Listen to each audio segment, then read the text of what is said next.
Terus berjuang, jangan berhenti untuk wujudkan semua mimpi-mimpi. Halo guys, kita dari kelompok Ayana. Apa sih Ayana itu kok? Atika, Yasrina. Naya. Yeay. Nah, di sini kita mau ngapain sih? Mau mempresentasikan hasil kerja kita. Apa sih? Satu, dua, tiga.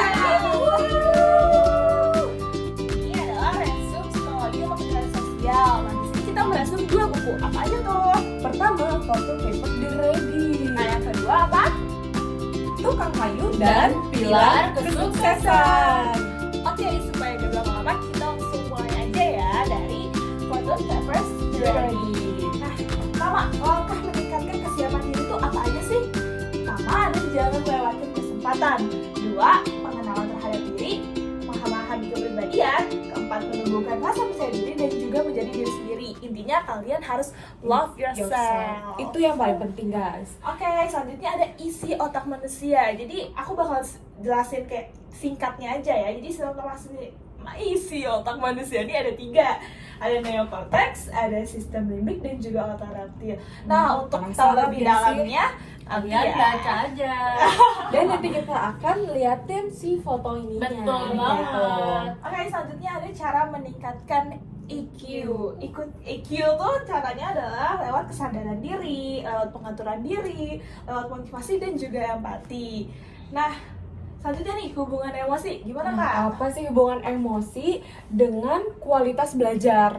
Pokoknya pada intinya kita itu belajar ketika kondisi emosi kita itu baik. Karena ketika emosi kita baik, maka informasi yang diserap itu bisa masuk ke dalam memori jangka panjang kita, guys. Nah, Betul. jadi kalau mau belajar harus mempunyai hubungan emosi yang baik. Gitu. Selanjutnya adalah cara memperbaiki cara belajar kita. Gimana tuh? Gimana tuh kok? Yang pertama adalah lewat belajar Persesi. Nah, itu memakai teknik Pomodoro. Itu contohnya ya guys, jadi kita nggak belajar langsung semuanya, tapi kayak di jeda-jeda waktu 20 menit belajar, 5 menit istirahat, kayak Ya, gitu supaya guys. otak kita bisa beristirahat. Nah, betul Selanjutnya banget. ada belajar bertahap. Belajar bertahap itu kita belajar yang lebih mudah-mudahnya dulu, baru yang sulit.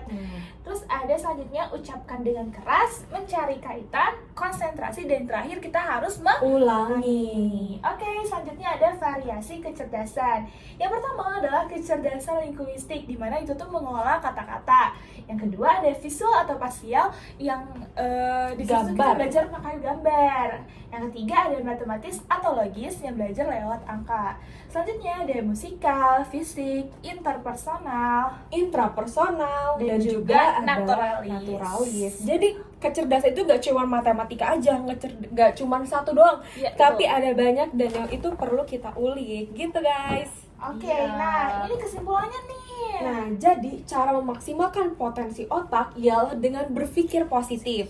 Sehingga kita bisa berpikir positif, kita itu bisa punya namanya growth mindset. Jadi Nah, mindset untuk berkembang Iya, gitu. itu yang kita butuhin banget untuk Sebagai mahasiswa. sebagai mahasiswa, Betul. atau sebagai manusia yang pengen berkembang. Iya, gitu. Selanjutnya bakal ngejelasin tentang Tukang kayu dan pilar kesuksesan. kesuksesan. Nah, yang pertama itu adalah perpisahan ketua RT. Apa sih maksud perpisahan ketua RT?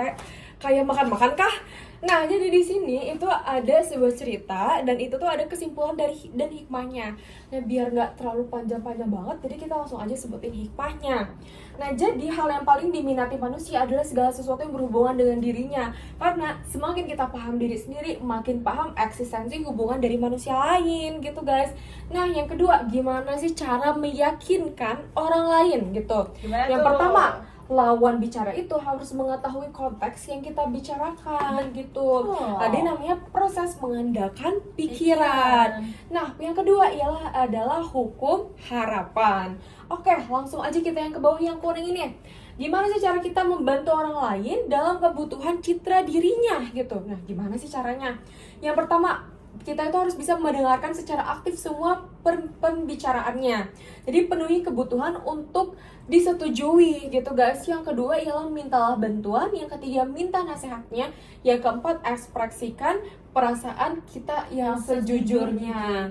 Nah, ini ada apa sih? Yuk kita dengar penjelasan dari Naya. Oke, jadi kita bakal ngejelasin tentang konsep diri positif.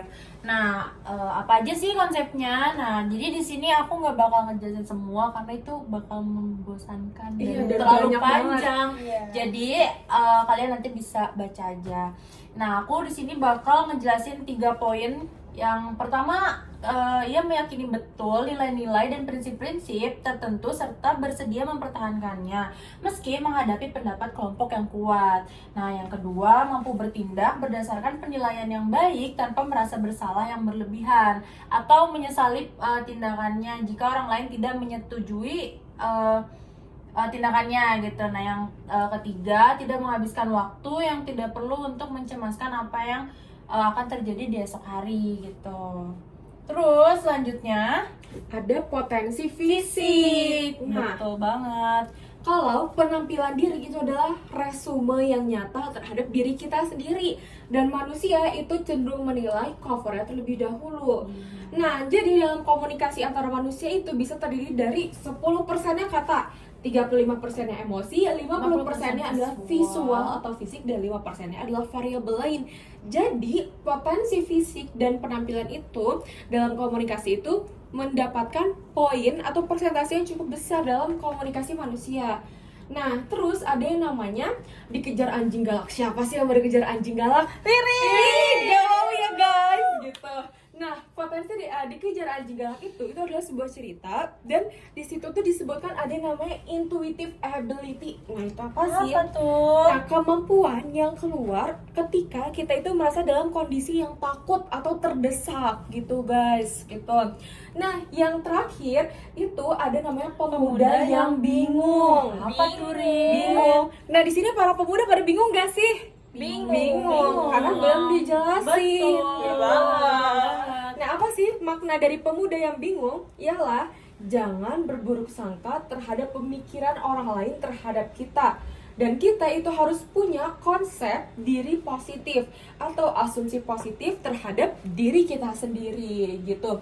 Nah, di sini di buku ini juga ada quotes yang wow banget Wow nih. banget nih, apa Boleh tuh Rin? dibacain nggak sih? Boleh Gitu. banget.